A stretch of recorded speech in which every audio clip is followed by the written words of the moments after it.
అదానీ అనే అతను, గౌతమ్ అదానీ అనే అతను ఆంధ్రప్రదేశ్‌ని దోచుకునేవాడు, అవినీతిపరుడు అని చెప్తూ ఉంటారు కదా!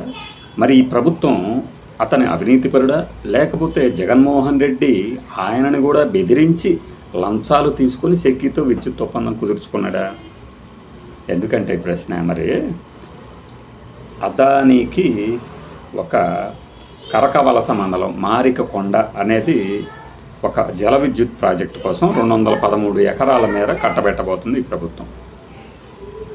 ఎక్కడి నుంచి అంటే అనకాపల్లిలోని రైవాడ నుంచి నీటిని తీసుకొచ్చి ఇక్కడ విజయనగరం జిల్లా వేపాడ మండలంలో కట్టబెట్టబోతున్నారు. దీనికి సంబంధించిన నోటిఫికేషన్లు అన్నీ వరుసగా ఫైళ్ళు అన్నీ కదులుతున్నాయి. అంతకుముందు ఈ గిరిజన కొండకి చిన్న రోడ్డు వేయండి అయ్యా బాబు అంటే పట్టించుకోలేదు ప్రభుత్వాలు, ఏ ప్రభుత్వాలైనా. కానీ ఈ మధ్యలోనే 12 కోట్లతో రోడ్డు శాంక్షన్ చేశారు. విషయం ఏందయ్యా అంటే చూస్తే ఇప్పుడు ఈ నోటిఫికేషన్ కోసమే అని నేను అనుకుంటున్నాను. నిజమో కాదో ప్రభుత్వాలు వాళ్ళు తెలుస్తారు. దాదాపు ఒక 300 కుటుంబాలు ఇక్కడ ఉన్నాయి, లేదంటే 100 కుటుంబాలు అనుకున్నాం. 100 కుటుంబాలు ఇక్కడ పండే పంటలతోనే, కాయగూరలతోనే తమ జీవనం సాగిస్తూ ఉంటాయి. వీళ్ళు కిందకి రారు, కొండ దిగి కిందకి రారు. ఈ 100 కుటుంబాలు నోరు మూపించడం పెద్ద కష్టం కాదు కదా ఏ ప్రభుత్వానికైనా. మనం వేల కోట్లే ల్యాండ్ పూలింగ్ అనో లేకపోతే అక్విజిషన్ అనో తీసేసుకుంటున్నప్పుడు ఈ 250 ఎకరాల భూమి ఎంతసేపు తీసేసుకోవటం, మరి ఇది న్యాయమా? మామూలుగానే కొండ ప్రాంతాలతో ఉన్నదంతా కూడా మనకు ఒక గిరిజన చట్టం ఏడ్చింది. ఆ చట్ట ప్రకారం వెళ్ళాలి.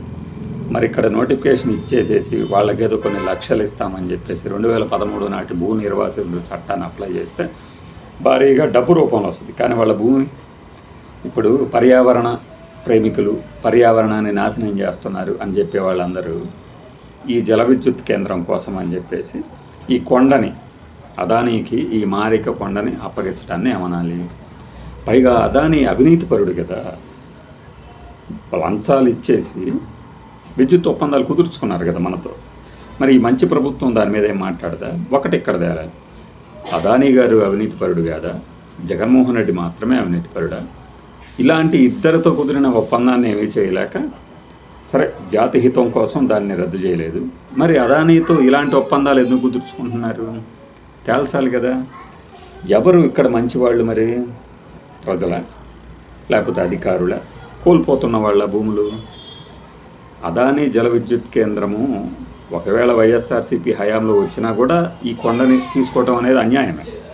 టీడీపీ ప్రభుత్వంలో కూడా తీసుకోవటం కూడా అన్యాయమే కదా. మరి దాట్ల కీర్తి విజయనగరం రెవెన్యూ ఆఫీసర్ మాత్రం ఏం చెప్తున్నారంటే భూసేకరణ చట్టం ప్రకారం న్యాయం చేయాలని భావిస్తుంది. అసలు వాళ్ళని అడిగారా? మీరు కొండను ఇవ్వడానికి ఇష్టంగా ఉన్నారా? మీ సాగుబడిలో ఉన్నది ఇది ప్రభుత్వం భూమి అని నమ్మిస్తారా?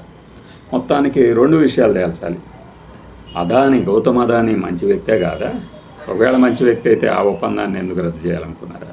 లేదు అవినీతిపరుడితో మనం ఎందుకు ఒప్పందాలు కుదుర్చుకుంటున్నాం?